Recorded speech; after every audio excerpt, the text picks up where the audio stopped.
आज के वीडियो में हम त्रिघातीय बीजीय व्यंजक के गुणनखंड निकालना सीखेंगे और वो भी बेहद आसान तरीके से।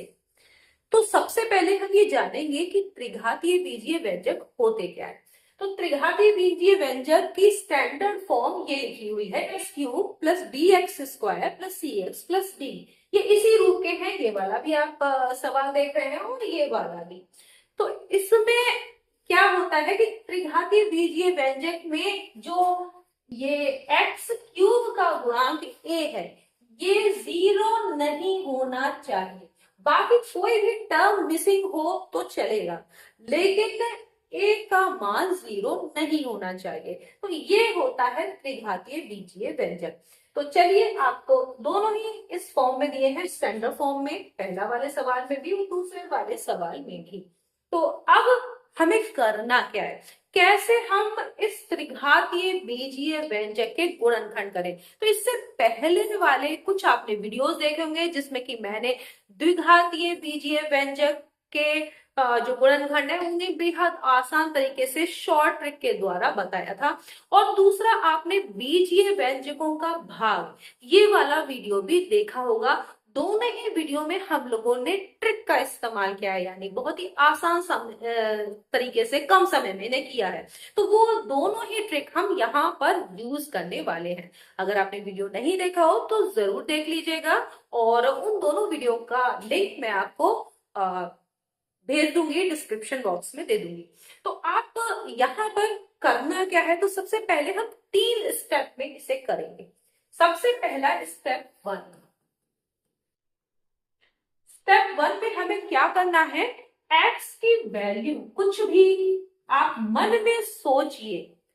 क्या सोचेंगे, जैसे एक्स की वैल्यू 1, -1, 2, -2, इस तरीके से रखेंगे और तब देखेंगे कि क्या एक्स की वैल्यू इनमें से कुछ भी रखने पर इस बीजीय व्यंजक का मान 0 आ रहा है या नहीं।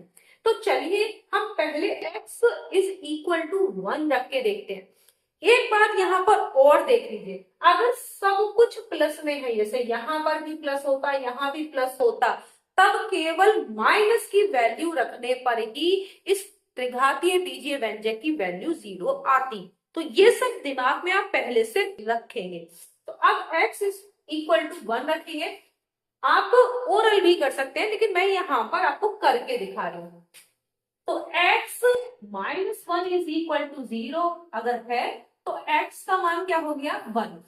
यानी आप इस तरीके से ले रहे हैं, अगर x -1 आपने लिया इज इक्वल टू 0 तो x इक्वल टू 1। अब x इक्वल टू 1 इसमें रखिए, तो 1 का क्यूब -6, 1 का स्क्वायर प्लस 11, यहाँ पर ब्रैकेट में 1 -6। अब 1 का क्यूब हो चाहे 1 का स्क्वायर हो चाहे 1 से गुणा करें, सब कुछ 1 ही होगा क्योंकि ये प्लस में है। अब तो यहाँ पे क्या हो गया, आपका देख रहे हैं 1 -6 प्लस 11 -6। अब देख रहे हैं माइनस के भी 12 है और प्लस का भी 12 है, तो इज इक्वल टू क्या हो गया, 0। इसका मतलब है कि ये चीज आपने देख ली कि अगर हम x की वैल्यू 1 रख रहे हैं तो जो ये बीजीय व्यंजक है, त्रिघातीय बीजीय व्यंजक x³ -6x square plus 11x -6 का एक गुणनखंड क्या होगा, एक गुणनखंड आपने निकाल लिया, वो क्या होगा, x -1 होगा। एक गुणनखंड आपका निकल गया, क्या होगा कि x बराबर 1 रखने पर इस पूरे त्रिघातीय बीजीय व्यंजक का मान 0 आ रहा है, इसलिए इस पूरे बीजीय व्यंजक का एक गुणनखंड क्या होगा, x -1। अब स्टेप 2 में आपको क्या करना है, ये स्टेप 1 हो गया। अब स्टेप 2 में हम क्या करेंगे, आपने त्रिघातीय जो बीजीय व्यंजक है उसको आपने एक दूसरे बीजीय व्यंजक से भाग करना सीखा होगा। यानी एक जो मैंने वीडियो जिसका की लिंक मैं आपको शेयर करूंगी, तो बीजीय व्यंजकों का बीजीय व्यंजक से भाग, वो परावर्त योजित विधि आपने सीखी थी, तो हम वही अप्लाई करेंगे। और वो करेंगे क्यों, वो करेंगे इसलिए क्योंकि आपको अगर जब इससे इस वाले बीजीय व्यंजक को हम जब भाग देंगे तो आपको एक द्विघातीय बीजीय व्यंजक प्राप्त हो जाएगा। तो हमें इसलिए ये वाला स्टेप करना है और इसका फायदा क्या मिलेगा वो आप अभी देखिएगा। अब क्या करेंगे, जब ये वाला इस व्यंजक का गुणनखंड है तो परावर्त में क्या करते हैं, जिससे भाग देना होता है उसमें जो अचर वाला आपको दिख रहा है -1, इसका चिन्ह को बदल देते हैं। तो परावर्त योजयित का मतलब है चिन्ह बदलो और जोड़ो। तो यहाँ पर चिन्ह आपको बदलना है, एक लाइन खींचते हैं और इस वाले का अपोजिट यानी -1 का +1 यानी चिन्ह बदल देना है आपको। केवल लाइन के बाईं तरफ लिखेंगे और लाइन के दाहिनी तरफ ये जो आपको त्रिघातीय बीजीय व्यंजक दिया हुआ है इसके केवल गुणांक लिखेंगे। x³ का गुणांक 1, फिर x² का गुणांक लिखना है -6, फिर x का गुणांक 11, फिर अचर पद -6 लिख दिया। एक लाइन इस तरीके से आपको हॉरिजॉन्टली खींचनी है और जो पहला वाला है उसे ऐसे ही उतार लेना है। फिर इस वाले की इससे जो ये बाईं तरफ लिखा है इससे गुणा कीजिए तो क्या होगा, एक ही एक से गुणा एक। अब इन दोनों को जोड़ो, परावर्त का मतलब चिन्ह बदलो, ये आपने बदल दिया यहाँ पर लिखा, और जोड़ो यहाँ पर, ये जोड़ना है। तो -6 और 1 को जोड़ेंगे, माइनस का आपका आएगा 5 और अब -5 की 1 से गुणा करेंगे तो कितना आएगा -5। अब जोड़िए तो आएगा 6 और 6 की 1 से गुणा करेंगे तो कितना आएगा 6। यहाँ पर ये क्या हो गया 0, ये कहलाता है शेषफल, ठीक है। और ये वाला आपका हो गया भागफल। भागफल में अब ये देखिए यहीं पे आप इसको लिख सकते हैं, जो आपको जो बीजीय व्यंजक द्विघातीय प्राप्त होगा जिसको मैंने अभी बताया था। तो इसमें क्या करते हैं, जो ये जितने घात का है सबसे बड़ी घात 3 है तो अब इससे एक कम घात यहाँ पे लिखेंगे 1 × x² हो गया। यहाँ पर क्या लिखेंगे, इससे एक और कम घात करिए x -5x और प्लस का ये 6। ये आपका बन गया, आपको जो प्राप्त हुआ 1 × x² को आप ऐसे ही लिख सकते हैं x² -5x प्लस 6। तो आपको ये दो प्राप्त हुए, एक ये वाला और एक आपका क्या था गुणनखंड x -1। अब इसके भी आप गुणनखंड कर सकते हैं। तो आपको यहाँ पर भी ये स्टेप आपका है 3। इस स्टेप पे आपको पहले से पता है कैसे, कि यहाँ पर आप क्या देखते हैं, ये भी मैंने आपको शॉर्ट ट्रिक बताई है कि अगर यहाँ पर इसका जो गुणांक है a मान लेते हैं, वो गुणांक है 1, तो इन दोनों के ये b और ये c, अब इसका चिन्ह देखते हैं और यहाँ चिन्ह देखते हैं। तो यहाँ पर b जो ये मान लीजिए इसका गुणांक a मान लेते हैं, इसका गुणांक b और ये अचर पद c। तो b का चिन्ह क्या है नेगेटिव और c का चिन्ह क्या है पॉजिटिव। तो 6 के ऐसे गुणनखंड करने हैं जिनका योग 5 हो। तो 6 के ऐसे गुणनखंड करिए 3 और 2। अगर b नेगेटिव है तो क्या करते हैं, इन गुणनखंड जो आपने किए हैं इनको x के साथ माइनस लगा के लिखते हैं। कैसे, x -3 और x -2, ठीक है। तो आपने ये दोनों गुणनखंड, ये भी आपने वीडियो देखा है, अगर नहीं देखा हो तो आप इसको जरूर देख लीजिएगा, ये बहुत फायदेमंद है आपके लिए, बहुत समय को बचाता है। तो ये दो गुणनखंड आपको ऐसे ही मिल गए और एक क्या था x -1। तो ये जो आपने त्रिघातीय बीजीय व्यंजक था इसके गुणनखंड करनी है, वो ये क्या क्या है ये देखिए। अब इनको सीरियल में भी लिख सकते हैं कि पहले x -1 लिख दीजिए, फिर x -2, फिर x -3। तो इस तरीके से आपका 3 स्टेप में ये बहुत ही आसानी से हो जाएगा। चलिए अब दूसरा सवाल इसको करते हैं। अब ये दूसरा सवाल देखते हैं। तो इसमें स्टेप 1 में क्या करते हैं, आपको पता है कि हम x की अलग अलग वैल्यू रखकर देखते हैं। तो x = अगर 1 रखते हैं जैसे कि इसमें रखा था, तो यहाँ पर अब इसको ओरल भी देख सकते हैं क्योंकि एक बार आप कर चुके हैं। अगर यहाँ 1 रखेंगे तो ये 1 हो गया और यहाँ पर प्लस का 2, क्योंकि 1 का स्क्वायर भी 1 ही होगा, तो ये 1 + 2 3 हो गया। और माइनस के ज्यादा आ रहा है, माइनस के 5 और माइनस के 6, तो माइनस के तो 11 हो जा रहा है, तो 0 तो नहीं आएगा।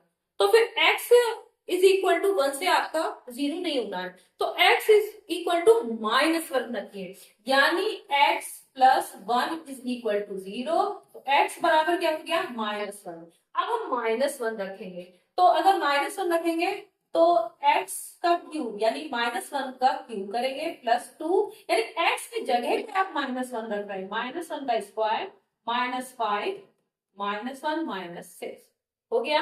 अब -1 का क्यूब करेंगे तो -1 आएगा, क्योंकि -1 की अगर विषम घात है वो कितनी भी हो तो -1 ही आता है, और -1 की अगर सम घात है यानी इवन, तो फिर क्या होगा 1 आएगा, ये आपको ध्यान रखना है।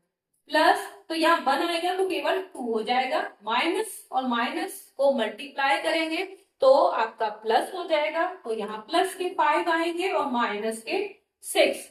अब यहाँ पर देख रहे हैं कि 7 प्लस के भी हो रहे हैं और 7 माइनस के भी, 0 आ रहा है, तो एक गुणनखंड आपको मिल गया। क्या मिल गया? x plus 1। स्टेप 1 आपका कंप्लीट। अब स्टेप 2 पे चलते हैं। स्टेप 2 हम क्या करते हैं? भाग करते हैं। जो आपको गुणनखंड मिला है उससे त्रिघातीय बीजीय व्यंजक जो आपको दिया है उसमें भाग करते हैं, वो भी परावर्त योजित विधि से। उसके लिए क्या करते हैं? जो जिससे भाग करना है x प्लस 1 से, उसका जो पद है +1 अचर वाला, उसका चिन्ह बदल दो। चिन्ह बदलोगे तो क्या हो जाएगा? -1। अब इस त्रिघातीय बीजीय व्यंजक के जो गुणांक है हर पद में, x की घात जितनी भी है उसके गुणांक जो है उनको केवल लिखेंगे। x की घात 3 का गुणांक 1, फिर 2 का गुणांक, सीरियल से करना है। अगर कोई पद मिसिंग है तो आपको करना क्या है? उसकी जगह 0 करना है। ये नहीं कि अगर से x² मिसिंग होता तो आप वहां पर क्या करते? उसका गुणांक 0 लिखते, मगर उसे छोड़ते नहीं। ठीक है, सीरियल से लिखना है। फिर -5, फिर -6। ठीक है, हो गया। इन्हें थोड़ा आप अलग अलग लिख दीजिए, नहीं तो आपको लगेगा कि हम घटा रहे हैं। यहाँ पर -6 हो गया। आप फिर वही लाइन खींचनी है, आपने खींच ली। पहला वाला एज इट इज उतार लीजिए, इसको कुछ नहीं छेड़ना नहीं है। फिर इनकी गुणा करनी है, 1 की -1 से करेंगे, यहाँ रखेंगे। अब यहाँ जोड़ना है, 2 में से 1 गया तो क्या बचेगा? 1। फिर 1 की -1 से गुणा करेंगे तो माइनस का 1 आएगा। ये दोनों जोड़ोगे तो -6 आएगा। फिर -6 की 1 से -1 से गुणा करोगे तो क्या हो जाएगा? प्लस का 6। वो यहाँ लिख देंगे। जब इन दोनों को जोड़ेंगे तो क्या हो जाएगा? 0 हो जाएगा। ये हो गया शेषफल। ये आपको द्विघातीय बीजीय व्यंजक मिल गया। 1x² यानी एक घात कम से शुरू करते हैं, ये घात 3 का था, घात 2 से शुरू कर रहे हैं, +1x। अब यहाँ से 1 हटा दीजिए। ये जो 1 लिखा हुआ है हमारा, ये 1 है, ये भी 1 है, तो ये 1 को लिखने की जरूरत नहीं है। तो आपका क्या हो गया? जो आपको द्विघातीय बीजीय व्यंजक मिला वो हो गया x² + x - 6, और एक क्या था आपका गुणनखंड? x + 1। तो आपको इतना तो हो गया। अब स्टेप 3 की बारी। स्टेप 3, इसमें क्या करना है? ये तो आपको ऐसे दिख रहेगा। यहाँ पर देखिए a का मान 1 है, जो इसको, क्योंकि इसको क्या करते हैं यहाँ पे, अगर आपको थोड़ा सा बता दूं, अगर आपने वीडियो नहीं देखा है वो वाले, ax² + bx + c से तुलना करते हैं। इससे तुलना की जाती है। a की वैल्यू 1 है, b का साइन देखा जाता है, b का साइन पॉजिटिव है और c का साइन नेगेटिव है। अगर c का साइन नेगेटिव होता है तो 6 के ऐसे गुणनखंड करने जिनका अंतर 1 हो, क्योंकि x के आगे कितना 1, तो अंतर 1 कैसे होगा? 3 दूनी 6, तो अंतर कितना आ गया? 3 और 2 का अंतर 1 हो गया कि नहीं हो गया? अब अगर b पॉजिटिव है और c नेगेटिव है तो जो बड़ा वाला है उसको क्या करेंगे? पॉजिटिव लिखेंगे x के साथ, यानी x + 3, और जो छोटा वाला आपको मिल रहा है, 3 और 2 में कौन सा छोटा है? 2 छोटा है, जाहिर सी बात है। तो आप क्या करेंगे? x - 2 कर देंगे, ये प्लस ये माइनस। ये आप वीडियो देखेंगे तो आपको पता चल जाएगा, क्योंकि मैंने यहाँ पर जो दोनों प्लस में हो, दोनों माइनस में हो, एक प्लस में एक माइनस, तो अलग अलग तरीके से मैंने सारे जो है इनके गुणनखंड करना मैंने सिखाया है, तो वहां पे आपको पता चल जाएगा तो इससे आप बहुत इजीली कर सकते हैं। ये आपको 3 गुणनखंड मिल गए जो आपको चाहिए था। तो आप अगर इसके एक दो तीन सवाल कर लेंगे तो आपको बहुत आसानी से पता चल जाएगा कि किस तरीके से ये सवाल किए जाते हैं। नेक्स्ट वीडियो में हम किसी और ट्रिक के साथ मिलेंगे, तब तक के लिए धन्यवाद।